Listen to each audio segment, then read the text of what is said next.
ده الجزء التاني من الفيلم. لو عايزين تشوفوا الجزء الاول تقدروا تشوفوه من علامه الاي اللي تظهر فوق دلوقتي وهتلاقوه في الديسكريبشن. يلا بينا نبتدي. وبيبدا الفيلم بالامبراطور كاسكو اللي بيتنازل شويه وبيعرفنا ان الفيلم ده عن كرونج مش عنه. والله مش عارفين نودي جماله دي كلها فين. يلا بقى نروح لكرونج اللي بنشوفه في حاله مزريه ومتغرق بالجبنه وحالته حاله. وعشان نعرف ايه اللي وصله لكده هنرجع بالزمن حبه حلوين. لا مش للدرجات دي يعني. النهارده الصبح كان يوم عادي جدا. كرونج شغال في المطعم وبيوزع الاكل على الناس اللي كلهم بيحبوه جدا. بس فجاه بيجيله جواب بينزل عليه زي القدر مستعجل وبيسود اليوم في وشه. ده جواب من باباه وكاتب له فيه انه جاي يزوره النهارده. طبعا ده بالنسبه لكم جواب عادي وحلو كمان، لكن بالنسبه لكرونج دي اسوأ حاجه ممكن تحصل له، لان بابا جاي وكله امان انه يشوف ابنه عنده بيت على التل ومتجوز ومخلف كمان، وده بالنسبه له النجاح. فكرونج بيفضل يفضفض مع صاحبه المطعم، وبصراحه هما ما قالولهاش اسم في الفيلم، فانا هسميها روز على اسم روز بتاعت ماري جوشواشني. نفس الصوت ونفس الشخصيه اللي كارهه الدنيا، عاملين زي شفيق كده. واللي اكد لكم ده ان روز مش مهتمه بكلام كرونج اصلا، هو بالنسبه لها زي سبونج بوب كده، وهو بيفضل يقول لها ان كان عنده كل ده بس هو اللي ضيعه من ايده. ولو بابا جه وشاف الفشل ده هيوريله وشوش صعبه جدا، بس اصعب حاجه المناخير المفتوحه على البحري. فروز بتستغرب اللي قاله ده. بصراحه اي حد مكانها لازم يستغرب، دي لو ما استغربتش تبقى هي الغريبه. وبيكمل فضفضته وبيقول لها ان باباه من هو صغير شايف الطبخ وحبه وكلامه مع السناجب ده هبل، وانه لازم ياخد الحياه جد لو عايز يفلح في حياته، وانه طول عمره بيحلم بباباه انه يرفع له صباعه الكبير، بس عمرها ما حصلت. انا في حاجه كده خدت بالي منها لازم اشاركها معاكم. انتوا عارفين يا جماعه انا مش بخبي عنكم حاجه. محدش خد باله ان بابا كرونك شعره ابيض من ساعه ما كرونك كان صغير، عامل زي كولونيل ساندرز بتاع كنتاكي كده، الواحد نفسه يشوفه لما كان شعره اسود. وهنا روز بتحاول توقف كرونك وبتقول له هتفضل تحكي لي قصه حياتك ولا تشوف شغلك؟ بس هو ما عندوش دم وبيقول لها الحياه اولويات، وبيحكي لها قصه حياته فعلا. واول قصه معانا قصه بيته اللي كان فوق التل وازاي خسره. والحكايه بتبدا بكرونك سبحان الله وهو بيوزع الاكل على الناس سبحان الله برضه، وفي جولته في توزيع الاكل بيعدي على اصحابه العواجيز وبيحط لهم اكل وعصير كمان. ولما كرونك بيقول لهم ان مفيد الكل بيشربه، ولما بيجوا يديله فلوس الاكل بيرفض، بس بيقولوا له انه لازم ياخد الفلوس دي عشان يعرف يحوش ويجيب البيت اللي على التل اللي نفسه فيه. فبيوافق وبياخد الفلوس، وكل ده بتكون اسمه شايفاه وسمعاه. انا قلت في الجزء الاول ما بتموتش، كل شويه ترجع تاني وما بتسيبش كرونك في حاله، وبترمي له كوين قدامه وزي العبيط بيروح وراه لحد ما بيدخل مكان. وهنا بتظهر له ازمه اللي اخيرا خلصت من شكل القطه، يعني مش قوي بس هو احسن من مفيش. وبتبتدي تحكي له انها اتغيرت وبقت تساعد الناس، وانها اخترعت اكسير الشباب اللي بيرجع الشباب لاي حد، وانه اكيد مش هيبخل بيها اصحابه العواجيز. وبتفضل تزقه على الموضوع زي الشيطان، وبتقول له ان اصحابه بيثقوا فيه وهيشتروا منه لو قال لهم المفيد، وهو زي العبيط تاني بيوافق. بس هو بيكون فاكره كويس، ما تطلبوش يا جماعه. ده حتى بيقول لها انه مش هياخد فلوس منهم، لكن ازمه طبعا بتدخل من نقطه ضعفه باباه، وانه محتاج فلوس عشان البيت. فكرون بيوافق وبيبتدوا على طول، وبتفضل ازمه تكلم الناس قد كده عشان يشتروا، بس ولا اي صوت غير صوت صرصور الحبل اوكرد مومنت. بس اول ما كرونك بس بيفتح بقه بيجروا يشتروا على طول وبيشربوا، والكل بيوهم نفسه ان رجع لشبابه. بس طبعا مفيش الكلام ده، عشان اللي بيشربوه ده مش عايزه اقرفكم بس دي ميه مجاري. يعني ازمه دي هي اللي دهنت الهوا دوكو وعبت الهوا في ازايز، وفعلا كل حاجه ماشيه زي ما هي عايزه وجمعت فلوس كتيره. وكرونك برضو بيكون جمع فلوس البيت، بس اللي فاضل يلاقي البيت اصلا. وهو بيفكر مع نفسه بصوت عالي رودي بيجيله وبيعرض عليه يشتري بيت المسنين بتاعهم عشان هم محتاجين فلوس عشان يجيبوا اكسير الشباب. فكرونك ما بيصدق، وفي لحظه حط بيته مكان بيت المسنين، وحلم كرونك اتحقق. وكتب رساله لباباه عن حياته وانه بقى راجل مهم وعن البيت وقد ايه هو جميل. وكل ده بيملي لتينا المساعده الاولى بتاعته. اما مساعدته التانيه بقى لينا مش تينا جت وقالت له ان رودي عايزه. وهنا بيدخل رودي عليهم وهو حالته مش كويسه خالص، وبيكون باع كل حاجه يمتلكها عشان الاكسير، حرفيا كل حاجه حتى هدومه. وما تسالونيش ليه سايب الطاقيه عشان ما فيش مبرر منطقي خالص بصراحه. وهنا بيساله لو يقدر يساعده بحاجه عشان خلاص بقى على الحديده ومعهوش فلوس يشتري اكسير تاني. فكرونك بيديله ازازه اكسير شباب، فرودي بياخدها منه بسرعه وبنشوفه كانه بقى مدمن. فبيصعب على كرونك جدا، وبيكتشف بذكائه الخارق ان رودي قبل الاكسير زي بعده وانه ما اتغيرش. فبيفهم ان الاكسير ده مش كويس واسمه نصابه، فبيروح لرودي ويفهمه الكلام ده وبيعتذر منه. بس رودي بيسامحه لان ده كله ازمه السبب فيه. وعلى ذكر ازمه، هما دلوقتي بينتخبوها امبراطوره، فبيجروا بسرعه عشان يلحقوا الكارثه دي قبل ما تحصل، وبيلحقوها فعلا. وبيقف كرونك يقول لهم على كل حاجه. انا مش عارفه هما كانوا مستنيين كرونك عشان يفهموا ان الاكسير ده مغشوش، يعني ما فكروش ان وشها بكل التجاعيد ويعني عامله زي اللي بيخوفوا بيها العيال كده ما خدتش الاكسير ليه ورجعت شبابها يعني. بس ما علينا، ده كرتون. مفيش منطق في الكراتين خالص. فإزمة في اللحظة دي بيكون قدامها خيار واحد، أيوة هو اللي في دماغكم، بتجري وبتقولي فكيك وهم وراها وبيفضلوا يجروا وراها، ولا تقول شباب في ال20 نزلت عليهم الصحة مرة واحدة كده مش عارفة جايلهم منين. وفي آخر المطاردة العنيفة دي بيحصروها في النص. وهنا رودي بيقول حكمة الفيلم وبيقول لهم إنهم جري وراه كل المسافة دي، وإن السن ده مسألة إحساس. هم عشان وهموا نفسهم إن الإكسير كويس كان كلهم نشاط، ومن غيره برضه بيفضلوا يوهموا نفسهم إن هم كبار وما بيتحركوش من مكانهم. فيا جماعة السن ده مجرد رقم، وقالوها كتير زمان، الشباب شباب القلب. نرجع لإزمة اللي بتشرب أخطر تركيبة هي عاملاها، واللي مش هتخلي أي حد يقدر يلمسها، وفعلا بتتحول لأرنب كيوت خالص. لكن هي عملت حساب البشر بس. فجأة في وسط ضحكتها الشريرة بيجي طائر وبيخطفها من وسطيهم. يلا تستاهل. نرجع لكرانك اللي صحابه بيصعبوا عليه جدا عشان ما عندهمش حتة يباتوا فيها، فبيضحي ببيته عشانهم وبيرجع لهم بيت المسنين بتاعهم، وبيودع تينا ولينا وبيمشي. وكده الحكاية خلصت، بس الفيلم لسه ما خلص. كرانك بيكون زعلان جدا، فروز بتقوله إنه عمل الصح، لكن كرانك بيقول لها إن الصح ده خسروا البيت، وبرضه خسروا البنت اللي كان بيحبها، وبيبقى عايز يحكي قصتها هي كمان. بس روز بتفضل تقول إنها مش عايزة تسمع وما يقولش، بس هو بيكون خد القرار خلاص وبيبتدي يحكي فعلا. هي لينا مش فايتة. يلا بينا على القصة التانية. والحكاية بتبدأ بكرانك سبحان الله وهو في معسكر الكشافة معاه 5 أطفال، منهم ولاد باتشا، تيبو وتيتا شيري. هي ما اسمهاش كده، بس أنا قلت لكم وجهة نظري في الجزء الأول، فاللي ما اتفرجش عليها آخر نداء لطيارة الدوحة يروح يتفرج عليه، هيعجبكم جدا.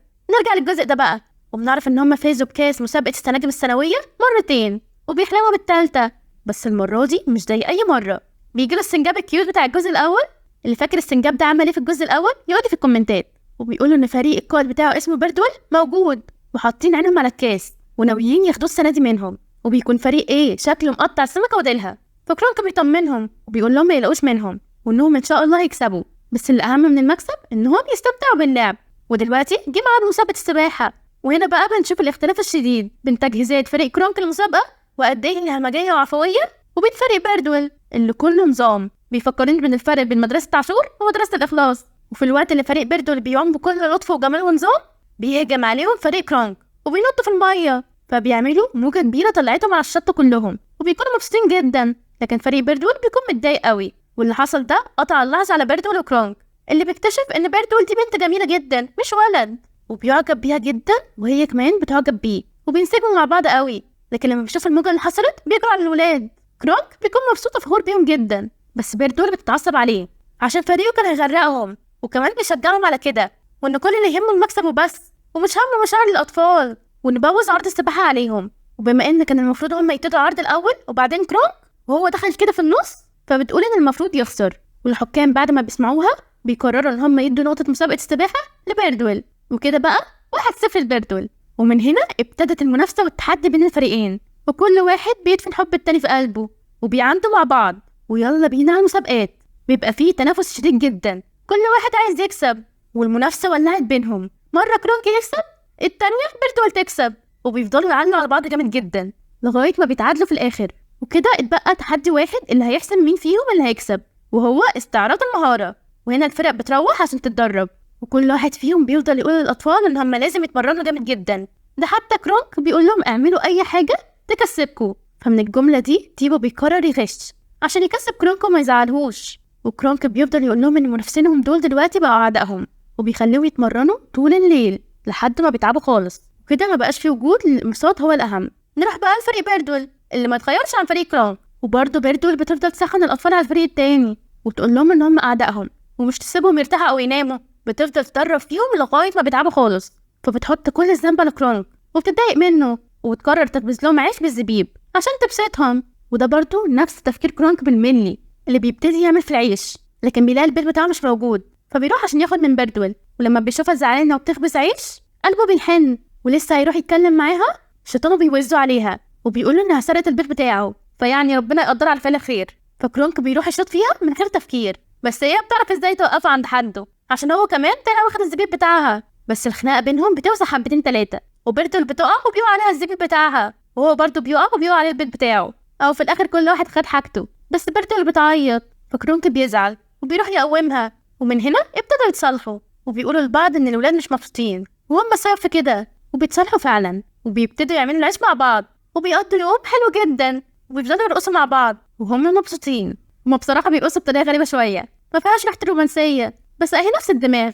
المهم ان هما اتصالحوا وكمان حبوا بعض جدا. ومن اللحظة دي بقى هو بقى كرونكيكو وهي بيرتيكو، يعني ايسو وويسو الكرتون. فكرونك طبعا بعد اليوم الجميل ده لازم يكتب لباباه ويطمنه عليه ويقول له ان لقى فتاة احلامه وبينام. وتاني يوم هو يوم اخر تحدي، بس بيبقى يوم على غير المتوقع هادي، لان خلاص الحرب انتهت وبقت سلام. وكرونكيكو وبيرتيكو بيدوا الولاد العيش السحري اللي كان السبب في صلحهم، وبيعرفوا الولاد ان خلاص الطار اللي بينهم انتهى ومفيش عداوة وان الانبساط هو الاهم. بس للاسف كل الكلام الجميل ده تيبو ما سمعهوش عشان بيكون مشغول في تحضير خطته. بيعمل بودرة العفريت اللي هيحطها على جيل القديم بتاع فريق بيردول عشان يخسروا. ودلوقتي جت اللحظة الحاسمة وبتبدأ المسابقة، وكل واحد بيتمنى الحظ للتاني. وبيبتدي فريق كرونكيكو وبيعملوا استعراض حلو قوي، وفي نص الاستعراض تيبو بيتسحب وبيجري يحط البودرة على جيل القديم بتاع الفريق التاني، وبيرجع تاني للاستعراض.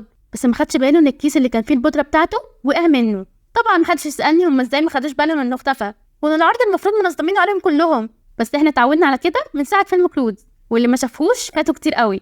هتلاقوه في الاي دلوقتي، ابقوا شوفوه. خلاص ما بقيناش ندق على الكرتون، نرجع بقى للفيلم. وبيخلصوا الاستعراض، ودلوقتي جه دور فريق بيرتيكو اللي كله بيحط من جير الايدين، وبيبداوا الاستعراض وكل حاجه بتكون تمام. وهنا تيبو بيقول لكرونك على كل اللي عمله، وانه سمع كلام وان هم لازم يكسبوا باي شكل، لا وكمان بيطمنوا ان هم يكسبوا. في اللحظه دي فريق بيرتيكو ايدين بتاكلهم، فبيختل توازنهم وبيقعوا، وكرونكيكو ملحقش يمسك بيرتيكو للاسف. وهنا بتشوف بيرتيكو الكيس بتاع تيبو وبتبتدي تزعله على اللي عمله. فكرونك ضميره بيصحى وبيخاف لا تيبو يعيط وانه ملوش ذنب، هو بس سمع كلامه. فبيضحي بحبه لبيرتيكو وبيقول لها الحقيقه وان هو السبب في ده عشان قال لهم اعملوا اي حاجه تكسبكم. فبتنصدم بيرتيكو وبتزعل جدا وبتنهي علاقتها مع كرونكيكو. وكده خلصت قصه حب بيرتيكو وكرونكيكو، ورجع كرونكيكو كرونك عادي وبيفضل يعيط في المطعم. وكده احنا عرفنا ازاي خسر بيته وخسر حبيبته. فاضل نعرف ايه اللي غرقه وجبنا كده. هو اكيد الموضوع ده مش هيخرج بره باباه اللي خلاص هيوصل في ثانيه. فروز بتقول لكرونك يقول الحقيقه، بس طبعا كرونك مش بيوافق وبينهار ومبيبقاش عارف يعمل ايه لغايه ما بيشوف باتشا وكانه وقع من السما. فبيطلب منه طلب صغير جدا وبيقول انه واقع في مصيبه، بيطلب منه مراته وولاده وبيته كمان. فباتشا بيوافق عادي، اللي هو دي مرات اخوك وولاد اخوك وبيت اخوك واحد، يعني الحاجات الصغيره دي متتكلمش فيها. بس مراته بتكون متضايقه ورافضه حقها بصراحه، بس باتشا بيفضل يتحايل عليها. انا مش عارفه ازاي جوزها هو اللي بيتحايل عليها مش كرونك. بس باتشا برضه اول ما بيسمع بفظاعه المناخير المفتوحه على البحري اللفظ بيهز من جوه جامد. وقبل ما ياخد الرد من مراته بيكون فات الاوان وبابا كرونك وصل. فبيجري باتشا وتيبو بسرعه عشان يلاقوا حل ويلحقوا كرونك. وتيبو وهو بيجري بيشوف رودي وبيقول لها الحكايه كلها. ونرجع للمطعم. بابا بيكون اقصر كتير بصراحه من اللي انا توقعته من كلام كرونك، بس الحق يقال هو شكله عصبي وبيروح لكرونك. فكرونك بيتخض وبيقول لبابي، فبيجيله الرد اللي يتدرس ده. امال فاكرني مين؟ خالتك زليخه؟ كان لازم تسمعوها منه، قالها حلو قوي برضه. واللي ما يعرفش انا قلت برضه ليه يتفرج على الجزء الاول هيعرف.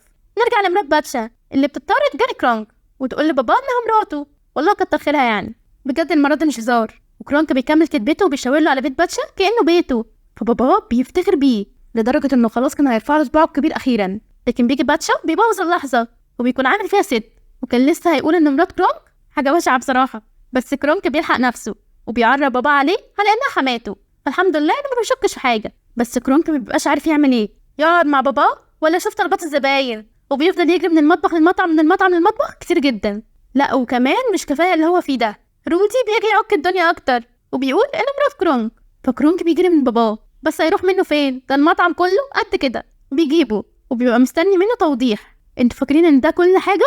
يبقى مشفتوش حاجه. بيجي طفلين من الكشافه فوق بعض على انهم برضه مرات كرونك، وكمان صحاب العواجيز كانهم ولاده. فبابا خلاص بيكون هيفرقع، وكمان الجبنه اللي في الفرن، واحنا كمان بصراحه.